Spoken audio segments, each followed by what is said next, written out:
Hello everybody, welcome to Yoruba TV. Ogun ti dé, ogun ti wọ̀lú o, ẹ dìde. Àní jí máa sùn. Má jẹ́ kó gbégbá ẹ̀kúlé ẹ̀ kọjá. Ó ti di woro sí woro. Lizzy ti padà ya wèrè sórí social media ẹ̀yin èèyàn. Lizzy ti ya wèrè sí orí social media ẹ̀yin èèyàn. Lizzozo, ìyàwó Láti Ògúnfe. No, ìyàwó Láti Ògúnbùkọ. Lizzozo ti ya wèrè sórí social media ẹ̀yin èèyàn ẹ dìde o. Bó ṣe ń gbélé ìṣepè ṣe bóun àti Kádíjà lọ́jọ́ ń jà kí ló dé tó ń fi ti Fọlá mọ́ kí ló dé tó ń fi ti Ìyábọ̀ Òjó mọ́ tó ń ṣépè fún wọn tọmọtọmọ ó tún ṣépè fẹ́ everybody jẹ́ a máa ro òjò èpè sí lórí padà nínú kọ́mẹ́ntì Yorùbá ní kẹfì kọ́ tẹ bá fi English kọ́ wọ́n máa flag yín Yorùbá ní kẹfì rojo èpè sí lórí padà o ó ní gbogbo anybody tó ń support Ìyábọ̀ Òjó bí eléyìí ló ṣe máa rí bó ṣe máa rí fún ẹ bó ṣe máa rí fún Florida àti Láti yẹn ní kẹ máa wọn èpè fún Láti Òbúkọ ní kẹ máa wọn èpè fún dáadáa ẹ mọ̀ pé tẹ bá ń wọn èpè fún Láti tá à ń gbéṣẹ́ ẹ̀dá ẹ̀ ṣe pé òun ló lu Lizzy lánàá tí gbogbo ọwọ́ Lizzy yẹn ẹ̀yin tẹ bá rí fídíò yẹn tẹ́ ẹ̀ bá wo fídíò yẹn lọ wò ó ní fídíò tá a ṣe láàárọ̀ tí gbogbo ọwọ́ ẹ̀ tó lé gbogbo ara ẹ̀ ti bàjẹ́ wọ́n ti lù ú ṣiyèrè overnight òun ló lu Lizzy ẹ máa gbé Láti ṣe pé ẹ máa gbéṣẹ́ ẹ̀dá Láti ṣe Adégoro yàrá kí ló porúkọ ẹ òfò ló máa ṣe òní rówó mú délé òní ṣà nǹkan tó dáa jẹ òní gbélé ayé ṣe nǹkan rere mọ́ Láti ẹ ó ní kẹ́ máa wọ̀n lépè ó ní ká máa wọ̀n lépè àti Florida máa kú ni ó máa fọwọ́ ẹ̀sìn Florida ni bó ṣe lè máa gbé Fọlá Tinubu àtàwọn ọmọ ẹ̀ ṣépè tó ń gbé Ìyábọ̀ Òjó àtàwọn ọmọ ẹ̀ ṣépè tó ń gbé Ojú Abẹ́ àtàwọn ọmọ ẹ̀ ṣépè ó máa fi ọwọ́ ẹ̀sìn Florida ni Lizzozo ó tún gbé everybody ṣépè ó ní àwọn tó ń support bẹ́ẹ̀ ni a máa support wọn torí olórí burúkú ni ẹ gbọ́nà egun lọ orò ta ló lóró ẹ̀yin olóró ẹ̀ wá fòrò lé ọmọbìnrin burúkú yìí ó dẹ̀ máa lọ ìlú ẹ̀ ṣe dandan ni ṣé dandan ni kó da Yorùbá tipátipá aláàfẹ́ máa lọ lé dádì ẹ̀. Now, by force to be a Yoruba, being a Yoruba, is it by force? Ufe Darawa, we say we don't want you. Kẹ́rù ẹ, kọ́rọ̀ ẹ, kẹ́rù ẹ. Gbogbo èpè tó ti ṣẹ́ kí ló dà fún ẹ sí. Ẹjọ́ Láti ní kẹ́ máa rọ̀jò èpèlé lórí. Ní Yorùbá ní kẹ́ máa fi kọ́. So that tó bá tún dénú ilé, á tún lù. Á tún lù. Tá bá máa rí lọ́la kó ti ní red eye, kó ti ní blue eye, kí gbogbo ẹ ti rí bálabàla, kó máa fi makeup gbé. Ẹjọ́ Láti ní kẹ́ máa rọ̀jò èpè. Wọ́n máa sin Láti láàyè ni. A ní ogun ti dé ogun ti wọ̀lú gbogbo TikTok ló ti dàrú gbogbo Facebook ló ti dàrú bó lẹ́wà látàárọ̀ kí lẹ̀ ń ṣe jí má sùn ẹ ti sùn ẹ ti lọ sùn lọ kí ló ṣẹlẹ̀ 7 òbẹ̀dẹ̀ yìí tí ì pé o 7 days 7 o'clock 7 days 7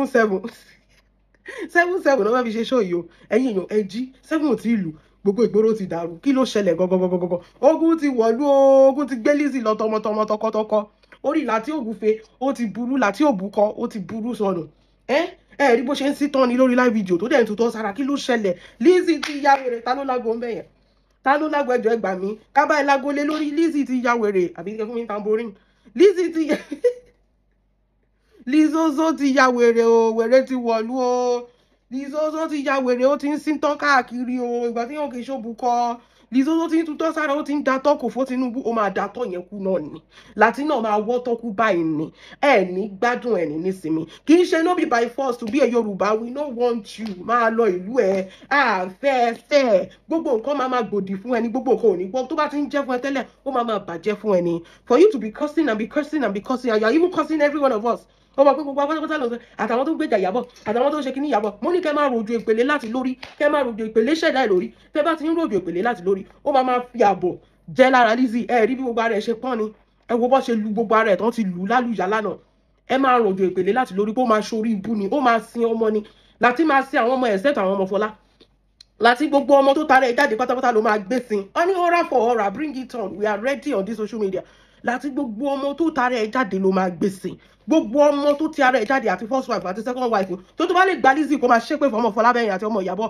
gbogbo ọmọ tí ìwọ náà bí ọ̀rá for ọ̀rá ni ó ti dojú ogun báyìí ìwọ náà máa gbé wọn sílẹ̀ ọ̀kọ̀ọ̀kan ni wọn ò ní àlùbáríkà ní ayé bẹ́ẹ̀ ni ẹ máa rojò èpè lórí àwọn ọmọ Láti Lizzy ó sọ pé ó ṣì èrè ni and this is your hand say we are ready for you ìwọ lórí burúkú ọmọ òṣì this is your hand we are ready for you ó ti ń ṣe tipẹ́ and this is the time we are going to finish you this time no play o má rò pé rẹ́ni o this is the time we are going to finish you ìwà àti Láti ìsídàkì kan ní para yín bẹ́ẹ̀ ni ìsídàkì ẹ̀yìn ìbọn fúnra yín jẹ ìkànnì yín one of you must go ní dandan ní báyìí níbi tó dé one of you must go o ò ní ṣe rere ní ayé Florida ò ní ṣe rere ó máa sunkún lórí Florida ní pẹ̀lú ògbọ́n náà ó máa sunkún lórí Florida ṣé kó pa gbogbo ilé ayé fún ẹni kó tó lè ní sinmi kí ló fẹ́ gan.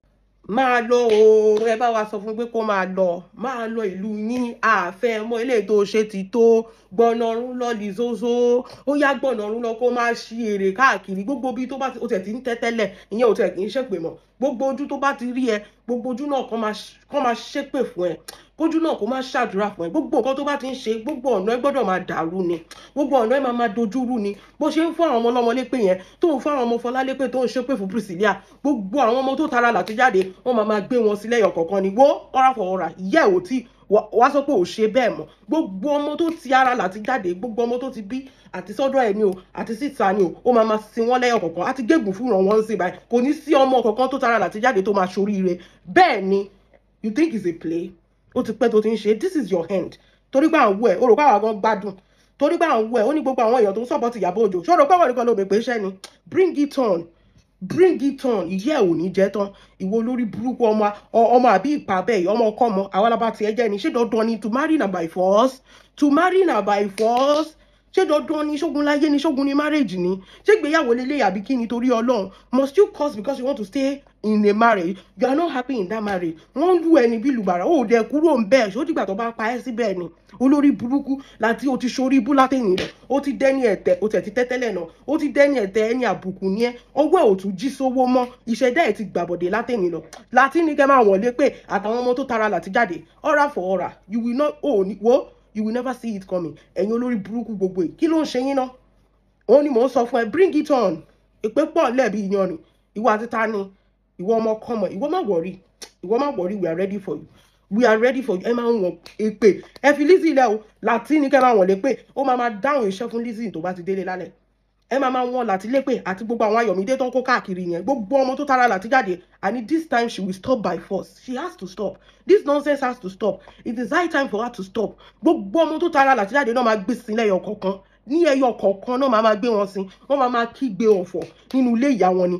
Bẹ́ẹ̀ ni, láti this is the time wàá lu Lizzy bí kókó kú ni. This is the time you have to stop. Tó o bá stop, wàá fọwọ́ sí ọmọ, wàá mọ sàárẹ̀ ọmọ, bó ṣe máa rí fún ẹnìyẹn, bó ṣe máa rí fún ṣẹ̀dá Lizzy nìyẹn, bó ṣe máa rí fún ṣẹ̀dá Florida ni, ẹ sì máa sunkún lórí Florida lásìkò.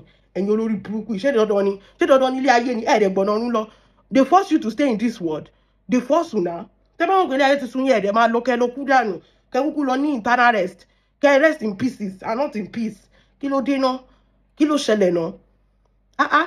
Ìwọ olórí burúkú ọmọkọ́mọ ẹ̀, ọmọ òṣì ọmọ àbí ìpà bẹ́ẹ̀, ìwọ tó yẹ kó ti fi ṣe menstruation dànù, kó ti waste ẹ̀ dànù, ṣé ọmọ ni wọ yìí báyìí? Ìyá kan inú ẹ̀ máa dùn pé òní ẹ̀ lọ́mọ, orí ìyá ẹ̀ ti burú lọ́nà ọ̀run níbikíbi tó bá wà, ìṣẹ̀dá ìyá ẹ̀ ti gbàbọ̀dẹ̀ Lizzozo, kò ní yẹ ẹ máa ròjè pè fún láti àtàwọn ọmọ ẹ̀ kó máa dáhùn lára Lizzy.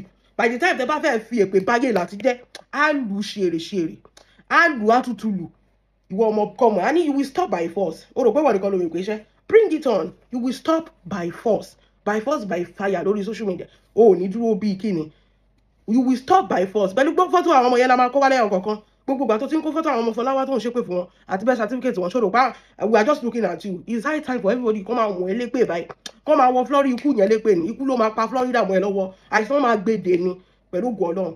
Ìwọ ọmọkọ́mọ ẹ̀, kí ló dé náà? Ṣógun láyé ni, ẹjọ́ ẹ bá mi bèrè lọ́wọ́ Lizzy, ṣógun láyé ni? Ṣógun láyé ni? Ìwọlé ni, ìwọ lánàá, ìwọ everyday ni.